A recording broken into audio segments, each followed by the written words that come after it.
गंगा साई जी का भाषण के बाद में अगर मीन भगवान मत से भगवान की जय लगा दूंगा तो दिक्कत। और बूंदी में जय जोहर, इस पे भी कंट्रोवर्सी। एक तरफ किताबें तो मैंने भी पढ़ी है, यूनिवर्सिटी में मैं भी पढ़ा हूं, और मुझे पैदा हुआ तब से पटेल के घर में भी बड़ा हूं, जहां यह भी सिखाया जाता था कि घर पर कोई आ जाए तो उसकी कुछ मदद कर पाओ ना कर पाओ, उससे कुछ कर पाओ नहीं कर पाओ, लेकिन उसको खाने की जरूर पूछो, पानी की जरूर पूछो। तो भगवान की दया से थोड़ा बहुत किताबी ज्ञान भी है। और जिस पृष्ठभूमि से आया हूं, जिस परिवार में पैदा हुआ हूं, और जिस जनता के बीच में घूमता हूं सुबह से लेकर रात तक, शाम तक, उस जनता से जो अनुभव मिलता है, मुझे ऐसा लगता है कि वो अनुभव किताबों में भी कम पड़ जाता जो अनुभव जनता के बीच में मिलता है। क्योंकि ऐसा नहीं था रामायण काल में, महाभारत काल में, रामायण काल में, महाभारत काल में, वैदिक काल में हमें तो किताबें पढ़ने का अधिकार था नहीं, ग्रंथ पढ़ने का किताबी ज्ञान हमारे पास था नहीं। फिर केवल ऐसा तो नहीं है कि जिनके पास पढ़ने का ज्ञान था, जिनको पढ़ने का अधिकार था, और जिस तरह से मनुस्मृति में कहा, रामायण में भी कहा कि अगर कोई शूद्र, पिछड़ा आदिवासी भी मान लो, शूद्र का मतलब ही यह था, उस शूद्र में केवल दलित नहीं होता, उस शूद्र शब्द में सभी प्रताड़ित थे। क्योंकि शूद्र के अलावा तो एक तो क्षत्रिय था, एक ब्राह्मण था, एक वैश्य था, तो बाकी जो माली थे, खाती थे, जांगिड़ थे, धोबी थे, जाट थे, गुजर थे, मीना थे, लोधा थे, ये सारे उस टाइम पर शूद्र थे। और इन सभी को कोई भी पढ़ने का अधिकार नहीं था। अगर कोई पढ़ता तो उसके, ये कहा गया है कि उसके कान में शीशा डाल दो। लेकिन जब किताबी पढ़ने का अधिकार नहीं था, पढ़ते नहीं थे, उसके बावजूद भी तो हमारे लोगों ने राज कैसे कर लिया, कैसे गोंदा ने बूंदी पे राज कर लिया, कैसे उन्होंने इतिहास लिख दिए। उनको अपना अनुभव था, उनकी अपनी लेखनी थी। हम लोग जब राजनीति में हैं तो हमें बेरुपया बनना पड़ता है। क्या बनना पड़ता है? बेरुपया।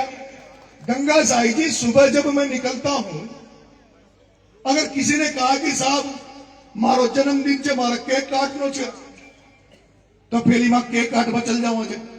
वहां असा खुशाना चेहरा पे मौज मस्ती को फोटो आवे छे। फिर कोई ने कहती कि मारा एनिवर्सरी छे, जब बूढ़ा बूढ़ा भी एनिवर्सरी मनाओ छे, डोगरा डोगरी बूढ़ा हो जाओ छे, जब भी दूसरी शादियां करवा ला गया, अब हमारी 10वीं शादी छे, अब का 11वीं शादी छे, फिर वहां में जावा जा तो वहां जैसा बन जाओ जा। और फिर 3-4 बजे के लगभग सूचना होगी कोई की मौत होगी, कोई का गमी में जानो छे, तो जब मौत में जावा जा, गमी में जावा जा, तो वहां थोड़ा सा आंसू ले आवा जा, मुंडा पैसा लागे छे, जैसे उका घर में ना मारे घर में डेथ हो गयो, तो वहां तो बेरुपया जा। जैसी हवा चाले छे उसको तोय दी ले जा। जैसी किसान काय करे छे, जैसी हवा चाले छे उसे तोय देनी पड़े छे। हवा कटी की चाल रही है, वो हिसाब से बरसावा। तो हम तो राजनीति में है, और राजनीति में जिसे हमारे वोट में लगा, जिसे कहीं कहीं अशोक जुगाड़ में लोगों को भाई ई के माध्यम से सत्ता में चल जावा, वही रास्ता अपना की कोशिश करा जा। और फिर दुर्भाग्य की बात, गंगा साई जी ऐसी बात है कि ये तो आदरणीय रामनारायण जी मीणा थे,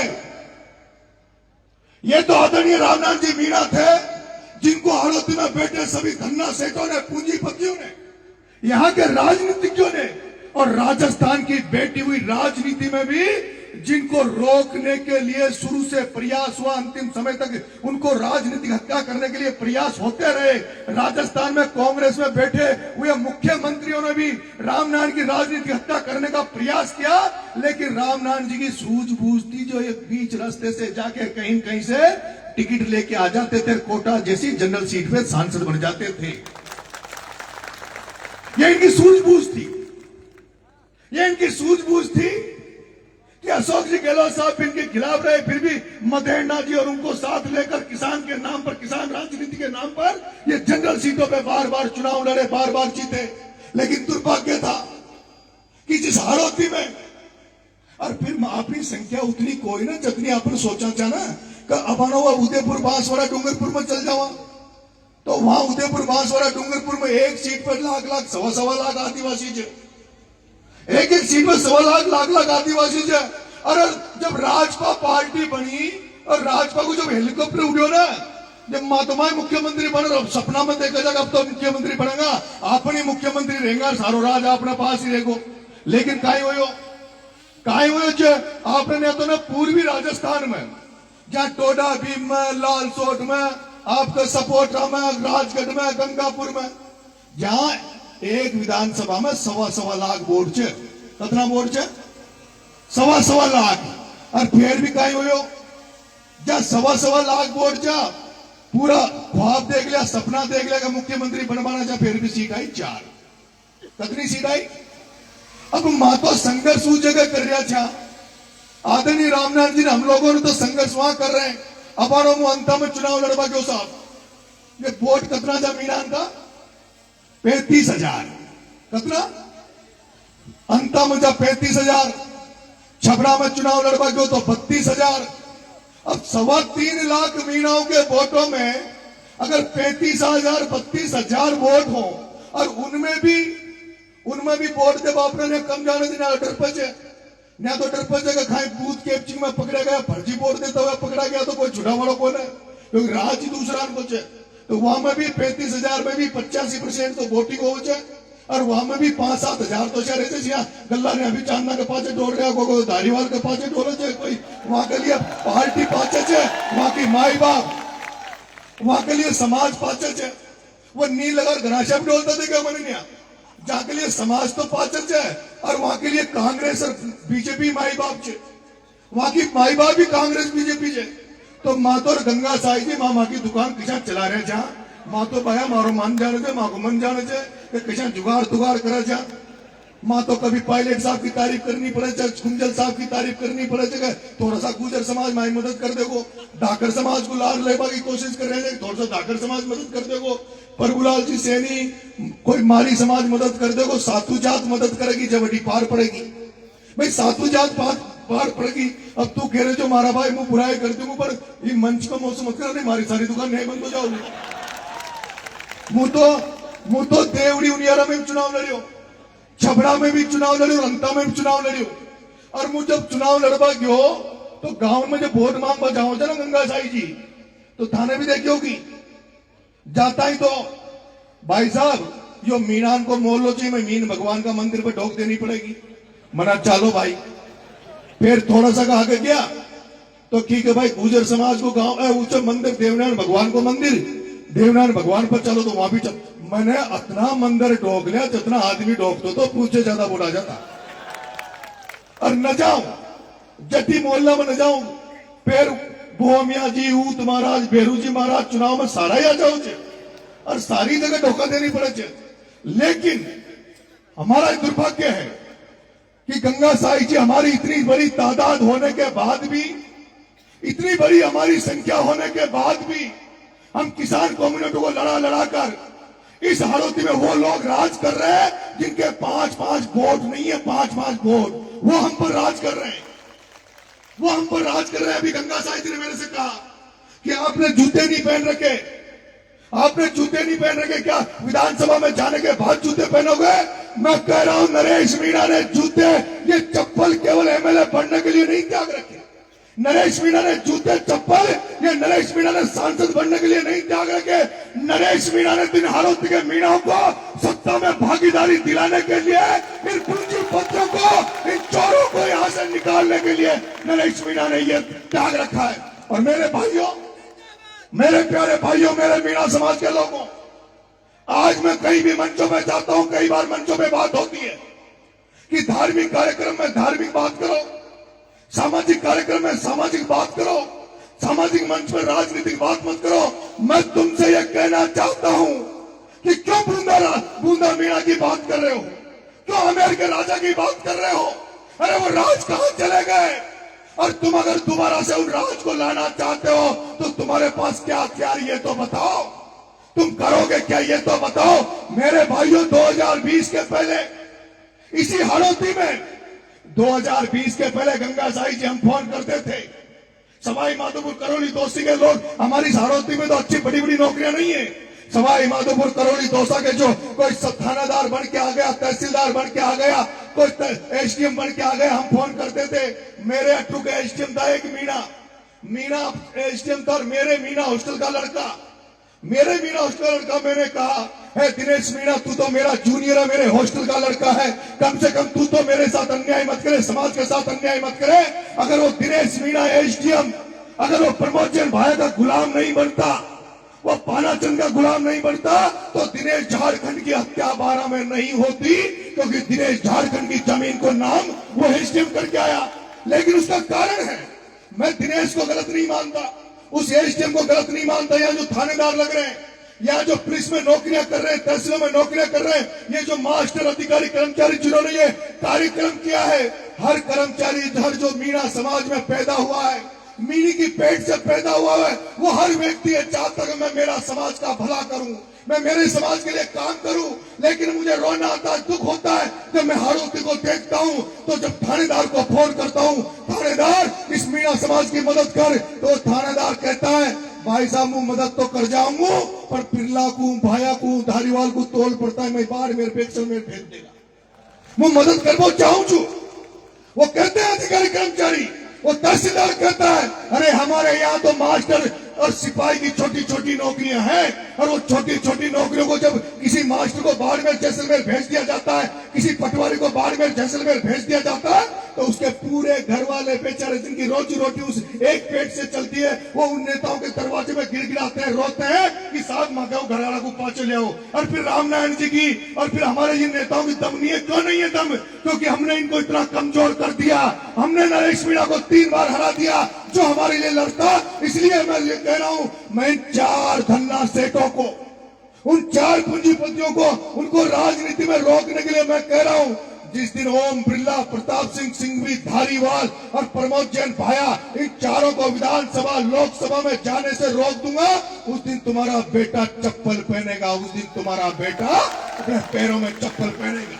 और उसके लिए जैसे मैंने कहा मैं आपको एक ही चारा बताता हूं मेरे भाइयों, अगर आज की दुनिया में अगर तुम्हें आगे बढ़ना है, कितनी तुम नौकरियां लग लो, कितने धंधे पानी कर लो, लेकिन जब तक तुम्हारी सत्ता में भागीदारी नहीं है, जब तक तुम्हारी राजनीतिक चेतना नहीं आएगी, सत्ता में भागीदारी नहीं होगी, तुम्हारा भला होने वाला नहीं है। अगर सत्ता में भागीदारी नहीं है तो तुम्हारे कर्मचारियों को डर डर के नौकरी करनी पड़ेगी। तुम्हारी सत्ता में भागीदारी नहीं है तो तुम्हारे जो धंधा पानी, जो बिजनेस डालना चाहेंगे, वो अगर कोई क्रेशर डालेगा तो क्रेशर को प्रमोद जैन भाया ओम बिरला एक फोन पे बंद करा देंगे। प्रमोद जैन भाया ओम बिरला क्रेशर को एक फोन पे बंद करा देंगे। तुमने अगर कोई पीडब्ल्यूडी की सड़क बनाने का प्रयास किया, कोई तुमने रोड बनाने का प्रयास किया, कोई मीणा का बेटा अगर रोड बनाने निकलेगा तो या मंत्री फोन करेंगे कि इसका बिल पास नहीं होना चाहिए, या उसका बिल पास नहीं करेंगे, उसको सारा पैसा जो लगाया है उसको बर्बाद होकर आना पड़ेगा। इसलिए सत्ता जरूरी है। और सत्ता क्यों जरूरी है? जब वसुंधरा राजे सिंधिया गवर्नर की महारानी को भी सत्ता चाहिए, जब दिया कुमारी जो राजस्थान की सबसे बड़ी घराने, जयपुर घराने की दिया कुमारी को भी सत्ता के लिए फतेहलाल के नीचे बैठना पड़ता हो, तो तुम सत्ता के पीछे क्यों नहीं भाग रहे? जब तक सत्ता तुम्हारे हाथ में नहीं होगी, जब तक कुछ भी बदलाव होने वाला नहीं है, जब तक कोई परिवर्तन नहीं आने वाला है। बात कर रहे हो हॉस्टल की, हॉस्टल समाज, यहाँ मेरे दुर्भाग्य की बात है, इतने सारे एमएलए मंत्री बन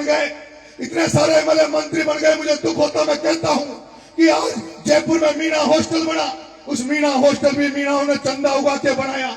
जहां जहां हॉस्टल बन रहे, धर्मशालाएं बन रही है, वहां समाज चंदा उगाकर उन हॉस्टलों को बना रहा है। अरे मैं पूछना चाहता हूँ, मांडा योजना किस लिए है और जनजातिवाद किस लिए है? अगर तुम में ताकत होती, मीणा हो, एसटी एससी के एमएलए एमपी में ताकत होती, तो जनजाति मांडा योजना से हर संभाग में हॉस्टल खुल सकता था, हर तहसील हेडक्वार्टर में हॉस्टल धर्मशाला कुछ तो सकती थी, लेकिन दम नहीं है ना। दम क्यों नहीं है? दम इसलिए नहीं है क्योंकि मैं देखता हूं बीजेपी में तो बीजेपी तो हमें काटती नहीं है।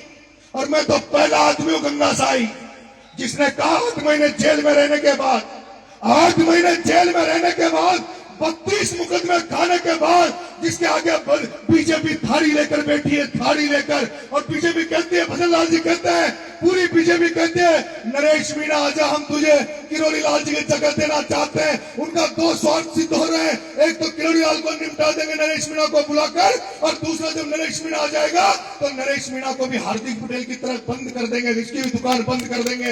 ये पहला नरेश मीणा है जिसने अंता में बीजेपी का टिकट ठुकराया, जिसने पहले बार कहा कि मरते दम तक बीजेपी में नहीं जाऊंगा, मरते दम तक भारतीय जनता पार्टी में नहीं जाऊंगा। और यार जब मैं ये बोलता हूं कि भारतीय जनता पार्टी में नहीं जाऊंगा, उसके पीछे गंगा साई जी एक ही तर्क है, क्योंकि उस भारतीय जनता पार्टी को मैं अच्छी तरह जानता हूं, जो भारतीय जनता पार्टी सोते समय जागते समय इस दलित भाइयों को, आदिवासी भाइयों को कुचलना चाहती है, बर्बाद करना चाहती है। उस सोच को मैं जानता हूं, इसलिए बीजेपी में नहीं जाना चाहता।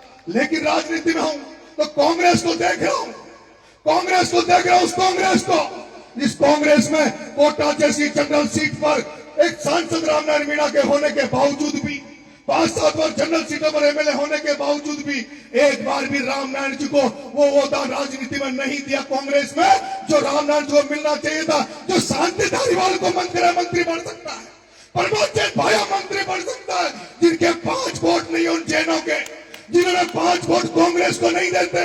धारीवाल की जाति कितना कांग्रेस को वोट देती है, प्रमोद जैन भाया की जाति कितना कांग्रेस को वोट देती है, लेकिन धारीवाल गृह मंत्री बने, प्रमोद जैन भाया खान मंत्री बने, और जनरल सीट पर, सामान्य सीटों पर चुनाव लड़ने वाला रामनारायण मीणा को झुंझुना मिले तो वो कांग्रेस किस काम की मेरे भाइयों, वो कांग्रेस किस काम की। अरे दुख होता है मेरे मीणा भाइयों, दुख होता है जिस कांग्रेस, जो मरी हुई कांग्रेस है, जो मरी हुई कांग्रेस है, अगर वो जिंदा है तो एसटी एससी माइनॉरिटी के वोटों पे, वो हमारे वोटों से जिंदा है, वो सांसें ले रही है तो हमारे वोटों से ले रही है। लेकिन समझने की बात यह है कि पिछली बार अशोक गहलोत की सरकार में 6 एमएलए था, कितना 6, मेरे मीणा भाइयों, एक जाति के 6 एमएलए थे।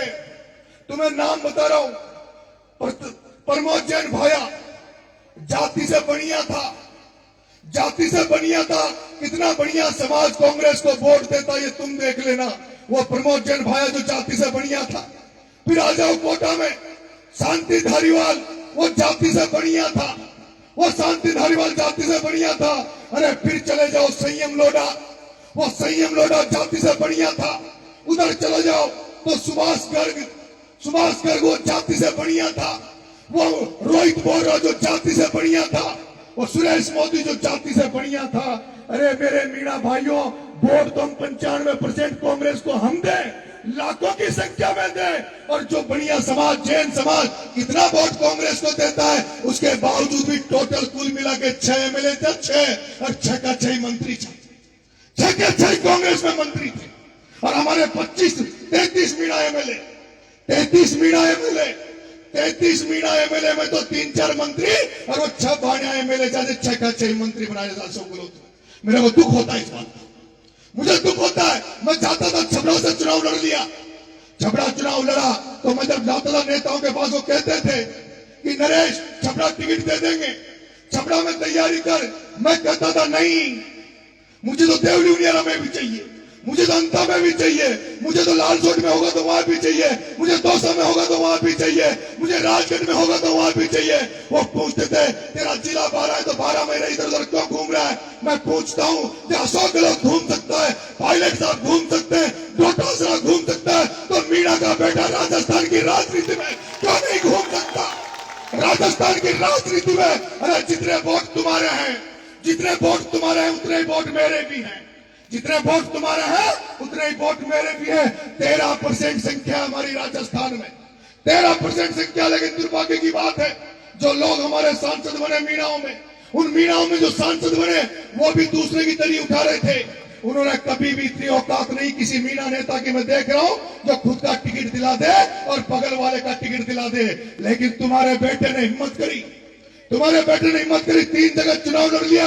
और मैं आपसे कह रहा हूं 2028 में जब इस परिणाम आएगा इन चुनाव का, इन तीनों चुनाव का 2028 में परिणाम आएगा, तब तुम कहोगे कि वाकई में नरेश मीणा ने हाड़ौती को जगा दिया, हाड़ौती में क्रांति ला दी, नरेश मीणा ने हाड़ौती में पीली लुगड़ी का परचम फहरा दिया, नरेश मीणा ने दोहरे तौलिया को हाड़ौती में भी घुमा दिया। जिस हाड़ौती में कोई पूछ नहीं रहा था, उस हाड़ौती में नरेश मीणा ने परचम फहरा दिया। लेकिन मेरे भाइयों, आपको भरोसा और विश्वास करना पड़ेगा, आपको भरोसा और विश्वास करना पड़ेगा। विश्वास दे रहा हूं, ऐसा कोई कदम नहीं उठाऊंगा, ऐसा कोई काम नहीं करूंगा जिससे मेरा समाज कमजोर हो जाए, मेरा वर्ग कमजोर हो जाए, मेरा किसान कौन कमजोर हो जाए। ऐसा काम नरेश मीणा ये नहीं करेगा। लेकिन नरेश मीणा को, क्योंकि मैं जानता हूं पूरा मीणा समाज चाहता कि नरेश मीणा कांग्रेस में चला जाए। अरे मैं कल ही कांग्रेस में चला जाऊंगा, कल चला जाऊंगा कल।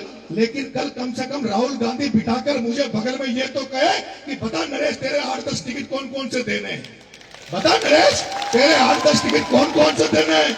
मेरी बात सुन लो मीणाओ, अशोक चांदना, वो अशोक चांदना, वो अशोक चांदना, वो अशोक चांदना, वो अशोक चांदना जिसके समाज में कोई कांग्रेस ने, जिसके समाज में कांग्रेस ने सचिन पायलट साहब को सब कुछ दे रखा, जिसके समाज में गुंजन साहब को टिकट दिया, जिसके समाज में धीरज गुजर को कांग्रेस में ऑल इंडिया कांग्रेस कमेटी का सेक्रेटरी बना रखा है, और फिर भी पायलट साहब को सब कुछ, क्या नाम से धीरज गुजर को सब कुछ, आपके क्या नाम से गुंजन साहब को टिकट दिया, और फिर भी चांदना को 4-5 टिकट दे, सीएल प्रेमी को टिकट चांदना का कोठा में, बानू को टिकट सांगोधारा को चांदना का कोटा में, पीपलदा में रामनारायण जी को टिकट काट, चेतन को टिकट चांदना का कोठा में, एक और 2-4 और बताया, और राखी गौतम को टिकट चांदना का कोठा में। तो सारा एक कोटो इनको दे देगा तो मां के लिए भी तो कोटो छोड़ो रे भाई हो। तो मैं दिन भर जिंदगी भर तक टिकट ही मांगता रहेगा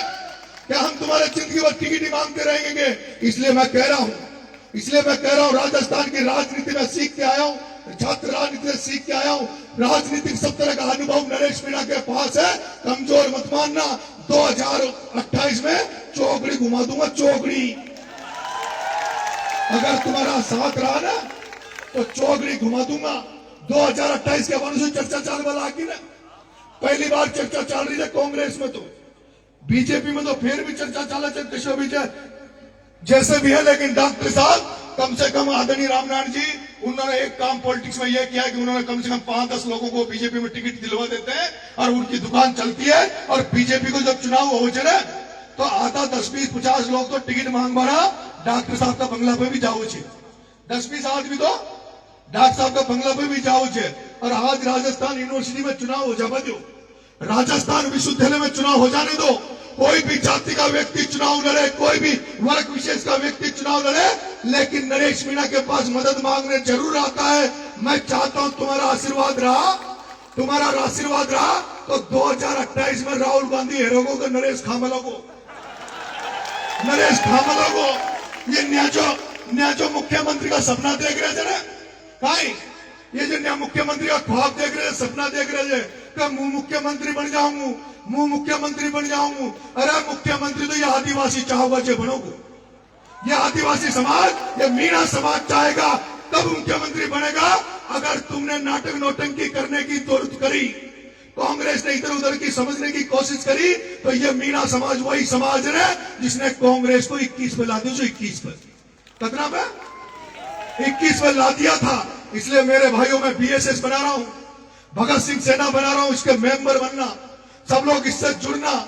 अभी तो केवल 2028 तक तो अंधविश्वास करके ये मत पूछो नरेश तू क्या करेगा। अगर नरेश को लगेगा कि सत्ता का दरवाजा चंद्रशेखर आजाद की पार्टी से गुजरेगा तो नरेश मीणा उधर गुजर जाएगा। अगर नरेश मीणा को लगेगा कि सत्ता की चाबी हनुमान बेनीवाल की पार्टी से निकलेगी तो नरेश मीणा उधर चला जाएगा। अगर नरेश मीणा को लगेगा राजकुमार रौत की पार्टी से सत्ता की चाबी मिलेगी तो उधर चला जाऊंगा। नरेश मीणा सत्ता की चाबी ढूंढ रहा है, राजधानी में घुसने की चाबी ढूंढ रहा है, और केवल अकेले के नहीं। अरे मैं जो रास्ते बना रहा हूं, मैंने अंता में कहा था आदरणीय रामनारायण जी, मैंने भटवाड़ा के रामचरण जी से कहा था कि नरेश मीणा के पास जगह है, नरेश मीणा लड़ लेगा, मैं तो तुम्हारे लिए रास्ते खोल रहा हूं, तुम्हारे आने वाली पीढ़ियों के लिए जगह बना रहा हूं। अरे हमारा भाई इंडोली खाओ, सीत मात तो वोट मत दो था कोई खड़ो कर लियो हाल कम से कम गिनती तो जाओली सीत मात को वोट दे रहे थे। और फिर जिसको तुमने मारी बल्ली मारे अड़ी में आओ माँ की बल्ली माँ को ही में आओ 3 बार तुमने उसको एनर्जी दे दी 3 बार उसको सत्ता दे दी उस व्यक्ति को सत्ता दे दी जिसने जेपी एक्शन जेपी के साथ थप्पड़ कांड किया जिसने एक्शन जेपी मीणा के ऊपर थप्पड़ उठाई उसके बावजूद भी तुम उसको भूल गए। अरे नरेश मीणा ने तो तुम्हारे बगल में समरावतों में खींची थी लेकिन उसका रिजल्ट वहां के जो उसके वर्ग के लोग थे उन्होंने तुरंत मुझे निपटा दिया 15,000 वोट मारा और आता अगर थप्पड़ न पड़ती लेकिन था मीणा हो था जयन का रेप तो भी पड़ो एक्शन का तब भी था काय न करो और जीसू था ना अगर कोई इलाज न कर दो अगर वो कोई इलाज था टेम की कर देता ना पिछली बार तो मैं हराबान करना चाहता हूं। अगर था वो एक्शन जब जेपी मीणा के साथ उसने जब कांड किया उसका इलाज तुम यहाँ कर देते तो वह मुझे हराने नहीं जाता वो म्याऊं म्याऊं करता लेकिन तुमने गलती कर दी और जिसका परिणाम यह हुआ कि वो मुझे हराने गया। मैं कल परसों उसका एक इंटरव्यू पढ़ रहा था कह रहा था मैं तो कांग्रेस ने जिम्मेदारी दीजिए मन तो ईमानदारी से कांग्रेस को काम करे छू। अरे मारा बाप तोसू बड़ो तो धारीवाल छो तोसू बड़ो शांति धारीवाल छो तोसू बड़ा रामनाथ जी मीणा बैठा छे तोसू बड़ो प्रहलाद गुंजर बैठो छे तारी दुकान में सामान काई छे तारी दुकान तो यहाँ सु चाल रही छे गुंजल साहब की धारीवाल और की यहाँ की दुकान तोसू बड़ी छे लेकिन मारा भाइयों परमोचन भाइयों क्यों निकाय पांव पकड़ बनायो ई चोलडा के को नहीं नायो परमोचन भाइयों चारू में डोलियो परमोचन भाइयों चारू में डोलियो कि जो नरेश मीणा ने जो किसान एकता करी है नरेश मीणा ने जो किसानों में सामंजस्य बिठा रहा है आपने सुना होगा पहली बार ऐसा हुआ है कि एक मीणा के बेटे को धाकर समाज ने भरपूर आशीर्वाद दिया था धाकर समाज ने मुझे प्यार दिया था। मैं उस तरह की राजनीति कर रहा हूँ गंगा साई जी जहां मुझे 22,000 मीणाओं के अलावा मुझे 27-28,000 वोट दूसरी समाजों ने दिए दूसरी जातियों ने दिए। वो तो दुर्भाग्य था कि जिससे हमने सामंजस्य बनाया ये इंडोली वाला अगर वहां नहीं जाता तो भाया तो घर से नहीं निकल रहा था उसकी तो हिम्मत नहीं हो रही थी। लेकिन क्या करें मन का ईशु अगर आपने सामने हो जाओ तो फालतू में गांधो पड़ जाओ नटा जो 2008 में गांधो मटियो वो तो बड़ी मुश्किल से तो माने गांधो में रही तो नहीं एक जगह बटानी भाई माने तो कोशिश करी गुजर मीणा एक हो जावा पायलट साहब कला रेर गुंजल साहब कला रेर ये बात के लिए तो कला रहे चुमू कि भाई गुजर मीणा एक जगह हो जावा सामंजस्य से बनियो रे पर ये चोल टोकाई जाने गुजर मीणा की कई ताकत है ये तो बाणिया के पाछे घुस गयो बाणिया कला रहे क्यों कभी बिरला कला रहे कभी भाया कला रहे। लेकिन मेरे भाइयों आपको जागने की जरूरत है और राजनीतिक चेतना लाने की जरूरत है। अगर आपने हारोती में राजनीतिक चेतना आपके आ गई तो मैं आपको विश्वास दिलाता हूं गारंटी दे रहा हूं कि 2028 में जो आपकी कतनो बड़ो दुर्भाग्य से एक मीणो गलती से एमएलए बन गयो अंता में कहीं एक मीणो एमएलए बन गयो अंता में पूरे हिंदुस्तान में पहला उदाहरण है कि सत्ताधारी पार्टी का एमएलए जेल में पड़ा है। सत्ताधारी पार्टी का एमएलए कंवरलाल मीणा झालावाड़ की जेल में पड़ा है। अरे झालावाड़ की जेल में कंवरलाल को प्रमोचन भाया की औकात नहीं थी भेजने की उस ओम बिरला ने भेजा लोकसभा स्पीकर ओम बिरला ने भेजा क्योंकि उसको उसका भाई एमएलए बनाना था प्रमोचन भाया उसको उसका भाई एमएलए बनाना था। तो जब प्रमोचन भाया ओम बिरला शांति धारीवाल सिंह भी एक हो सके जब ये पार्टी को नगाटे पार्टी को न देखे तो आपने कहीं ठीक हो जाए पार्टी अगर भारत मान सम्मान रखे तो पार्टी को मान सम्मान दो और पार्टी अगर मान सम्मान न दे तो जूती रखानो आपनो आदमी मजबूत करो। भाई तो दुर्भाग्य की बात है समाज को कार्यक्रम है वो 2 जिला अध्यक्ष कांग्रेस बीजेपी का वही ना आया कांग्रेस को जिला अध्यक्ष बीजेपी को जिला अध्यक्ष धोनी ना आया। और मैं गारंटी दे रही जो राजनीति में है ना महावीर जी मीणा रामेश्वर जी मीणा वो राजनीति में है कांग्रेस बीजेपी के जिला अध्यक्ष है। फिर 2 दिन बाद में अगर साई वोटन की जरूरत पड़ गई टिकट तो ले आओगा पर वोटन के लिए तो नाक तो यहाँ के आकर रखेगा ना। फिर ये पूछेगा जनारा समाज को कार्यक्रम जो जनारा खाचार भाई भाई जनारा खा मर गया था। समाज से बड़ा कुछ नहीं है जो जात का नहीं वो बात का नहीं जो कास्ट का नहीं वो राष्ट्र का नहीं और जो मीणा समाज का नहीं वो अपने बाप का नहीं। सबसे पहले समाज है, सबसे पहले समाज है, उसके बाद सारी चीजें हैं। हम सर्व समाज का मान सम्मान करते हैं और मेरा तो भगवान से मन है क्योंकि रामनारायण जी हाड़ौती की राजनीति में जिंदा रहे और जहां तक मुझे हाड़ौती की राजनीति के बारे में पता है, मुझे पता है कि आदरणीय रामनारायण जी की, क्योंकि एक किसान घर में पैदा हुए थे और इसलिए से इनको जाट राजनीति जो थी राजस्थान की वो इनके साथ खड़े रहते थे, वो मदद करते थे। जहां तक मुझे पता है किसान राजनीति के नाम पर ही हम लोग इस सामंजस्य बनाकर इस हाड़ौती को अपनी मुट्ठी में ले सकते हैं। धाकर समाज भी तैयार हो गया, वो भी समझ गया कि यार 4 बाणियां पूरी हाड़ौती पर राज कर रहे थे।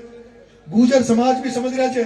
अब वह कोटा बूंदी का गुजर गुंजल साहब चुनाव हारे जी बात को थोड़ी भूलिया है, भूल गया क्या? ना तो गुजर समाज भूलो कुंजल साहब की हार को और ना सचिन पायलट को मान बारा जान बारा सब भूलिया।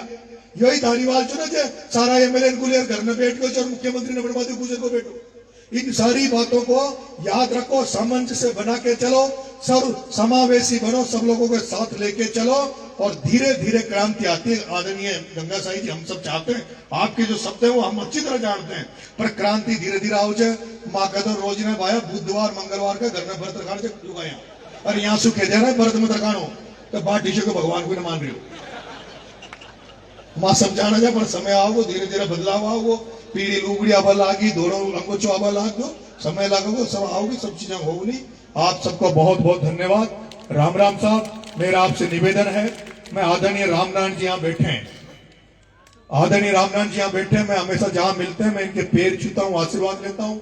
चाहे वो भटवाड़ा के रामचरण जी हो, चाहे महावीर जी जिला प्रमुख पूर्व जिला प्रमुख रहे हो, चाहे भरत जी मारन रहे हो, हमारे समाज के जो सीनियर नेता हैं, वरिष्ठ नेता, इनका हमें हमेशा आशीर्वाद लेते रहना चाहिए।